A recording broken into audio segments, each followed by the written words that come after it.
Parliament ఎన్నికలకు time దగ్గర పడుతోంది. ఈ నెల 11తో ప్రచారం ముగియనుంది. దీంతో ప్రచారాన్ని మరింత స్పీడప్ చేశారు లోక్సభ అభ్యర్థులు. సవాళ్లకు ప్రతి సవాలు చేసుకుంటున్నారు. మండుతున్న ఎండల తరహాలో అభ్యర్థుల మాటలు కూడా భగ్గుమంటున్నాయి.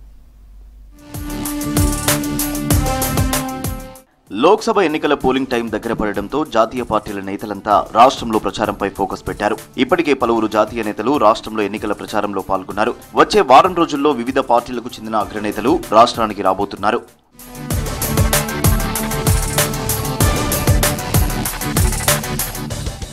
బీజేపీ నుంచి ఇప్పటికే ప్రధాని మోదీ, అమిత్ షాతో పాటు పలువురు నేతలు ఎన్నికల ప్రచార సభల్లో పాల్గొంటున్నారు. వచ్చే వారం రోజుల్లో మరోసారి అగ్రనేతలంతా రాష్ట్రానికి వచ్చేలా ప్లాన్ చేశారు కమలం నేతలు. అటు కాంగ్రెస్ ముఖ్య నేతలు కూడా రాష్ట్రంలో పర్యటించనున్నారు. కాంగ్రెస్ చీఫ్ మల్లికార్జున ఖర్గేతో పాటు రాహుల్ గాంధీ, ప్రియాంక గాంధీ ఎన్నికల ప్రచార సభలు, రోడ్ షోల్లో పాల్గొననున్నారు.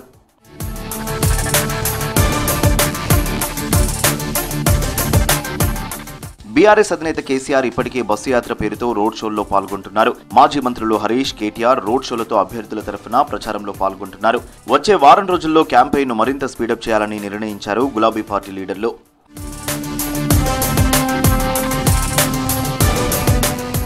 ప్రచారంలో అన్ని పార్టీల లీడర్ల డైలాగ్ వార్తో పొలిటికల్ వెదర్ హీట్ ఎక్కింది. ప్రధానంగా రిజర్వేషన్ల రద్దు అంశంపైనే కాంగ్రెస్, బీజేపీ ముఖ్య నేతల మధ్య మాటల యుద్ధం నడుస్తోంది. ప్రజల సమస్యలపై ఏ పార్టీ కూడా ఫోకస్ పెట్టడం లేదనే విమర్శలున్నాయి.